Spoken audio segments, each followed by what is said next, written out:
Welcome back, comrades. It's been well over a year since I reviewed the first episode of HROT, a retro FPS set in an alternate 1980s Soviet-controlled Czechoslovakia, a title steeped deeply in the country's culture and history, as well as the culture and history of old-school FPSs.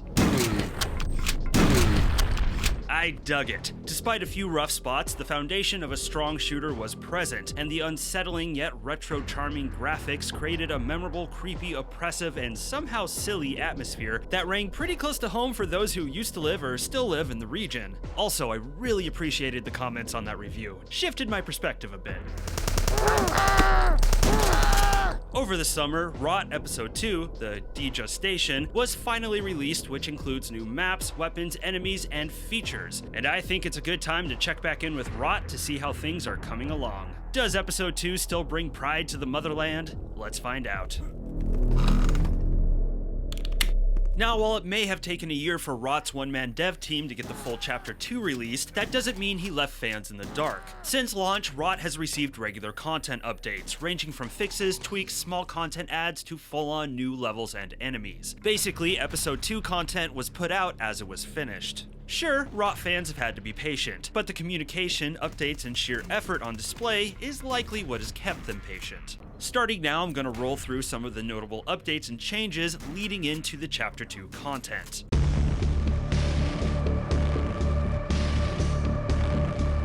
New music was added by composer Shellos of Hotline Miami 2 fame, replacing some of the temporary stock music. It's excellent, very atmospheric and spooky, further propping up the game's static, rusty, industrial atmosphere. It's hard to imagine HROT sounding like anything else. Controller support was added, and I think it needs a little more work. No matter how much I tweaked it, I couldn't quite get the aiming to feel right. It was either too slow or just too fast, and it would be good to get an aim assist feature in here, along with the ability for players to tweak it. As it stands, probably better to go mouse and keyboard with this one. One of the tiny but interesting adds is that enemies can randomly vomit.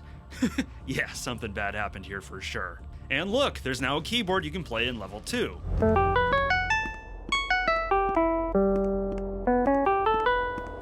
Dank. Speaking of dank, there's a dank stuff menu that features a bestiary, which is the bestiary. Yeah, that was bad. A great way, though, to get a better look at these fine, low-poly models. Dope fish. You can also play Soviet Nintendo games found in the game world. While this one right here is clearly based on Nintendo's Game & Watch title Egg, this was actually a real game based on a Soviet animated series called Well, Just You Wait, which was still in production as recent as 2006. By the way, the HROT fandom wiki has a ton of information on the history that inspired this game. I'll put a link down in the description. Oh, and each level exit now has a big A35 button. Ah, references.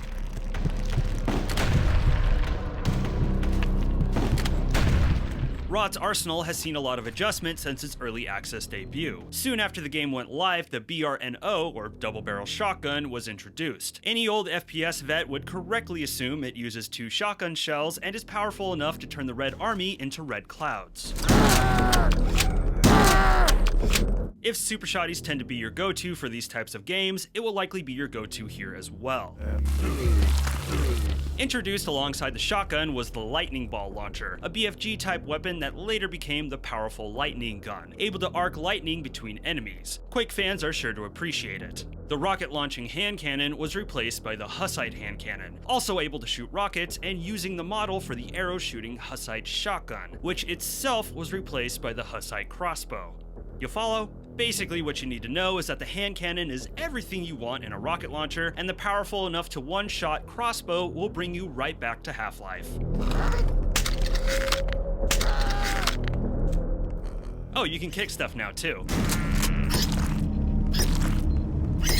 Huzzah! There's a new support item, wine bottles, which I appreciate in concept. I mean, who doesn't like wine? But I'm not fond of in practice. Wine restores 10 health points per swig, with the penalty being drunkenness with your screen moving and distorting. I have a couple issues with this. First is that wine is a fairly common pickup, and if you prioritize secret hunting, it's not hard to bank enough wine sips to fully restore your health several times over. And the drunkenness penalty to balance this out? Not much of a penalty. A, it doesn't last that long regardless of taking multiple swigs, and B, you can shake my screen all you want, but if you keep my crosshair locked in the center, I'm not gonna have any problem shooting accurately. I think it would be wise to rethink the mechanics of this item because right now I feel it's a little too easy to take advantage of this and undercut the game's difficulty. Chapter 2 introduces pretty distinct and literally wild new enemies, most of which I got a kick out of. There's a new basic goon type, the headsmen, who look like executioners, further selling the medieval vibes of the chapter. They come in a few varieties, like gunner, grenader, and scooter rider.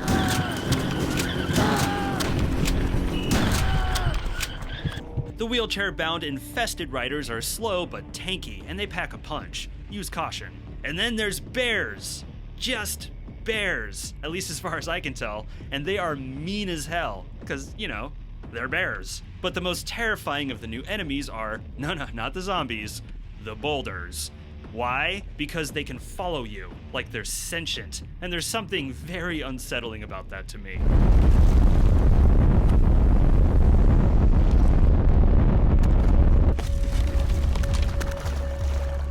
If it's one new enemy that I wasn't in love with, it was the It was the snakes. And it's not because they're creepy or have devastating bites, but because they are so damn hard to kill. Seriously, what are these mutant nope ropes made out of? It's not a matter of multiple bullets and shells to take them down, it's a matter of multiple explosives. Like, hey man, I know a Soviet snake is gonna be some tough shit, but come on, these are way too resilient.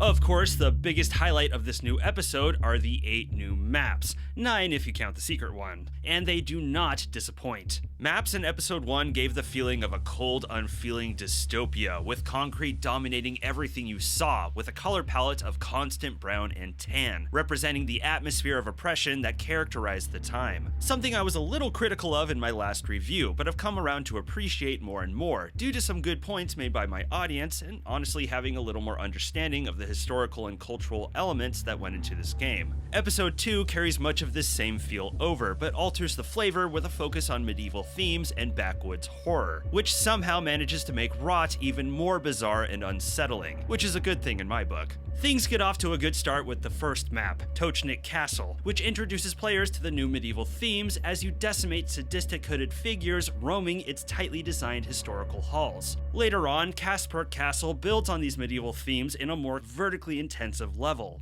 Velartis, sorry if I'm butchering these names, is another highlight where you fight the undead in and around a small church. But my favorite of the bunch is the uranium mines, a return to HROT's industrial despair. This map is like a mixture of the Cuddy mine level from Dusk and On a Rail from Half-Life, complete with a little minecart train you must navigate through the level. That automatically stops itself when you jump off of it. Big high five to the developer for that. It's a well-rounded map. The close quarters combat and general spookiness brings a lot of tension. The light puzzle element of the train shakes things up, and the level eventually leads to a more spacious but intensive arena battle. It's great stuff. If I had a criticism, it's that some of the level gags, if you will, don't land all that well. For example, one map features a stationary turret, a classic FPS device. Problem is, the gun leaves you far too vulnerable with almost zero protection, making it easy for the split-second enemy fire to ding you, and the level design around it makes it way too easy for them to ambush you. It's not very fun to use, and it's far safer to ignore it. The other thing is the motor scooter. Since this was briefly featured in a few maps on episode 1, I was hoping for a level built around this guy, and the beginning of one map does have you driving it through some streets, avoiding a few cars. However, there's not much to it past that, no real challenge, and it's over before you know it. It doesn't really add all that much to the game, and I'm still crossing my fingers for a substantial map built around this thing in the future.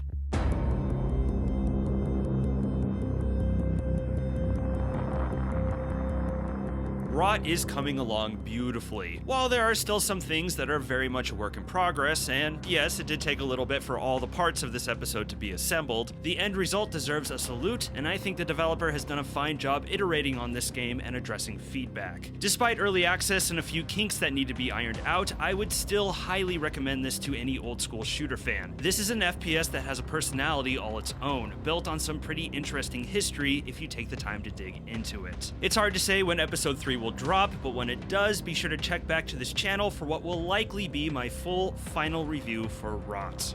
What did you think of HROT episode 2? Be sure to let me know down in the comments. And if you enjoyed the video, please be sure to like, subscribe, and ring the bell for notifications on future uploads. And don't be shy, come say hi in the Kirk Collects Discord linked below, and be sure to check my affiliate links.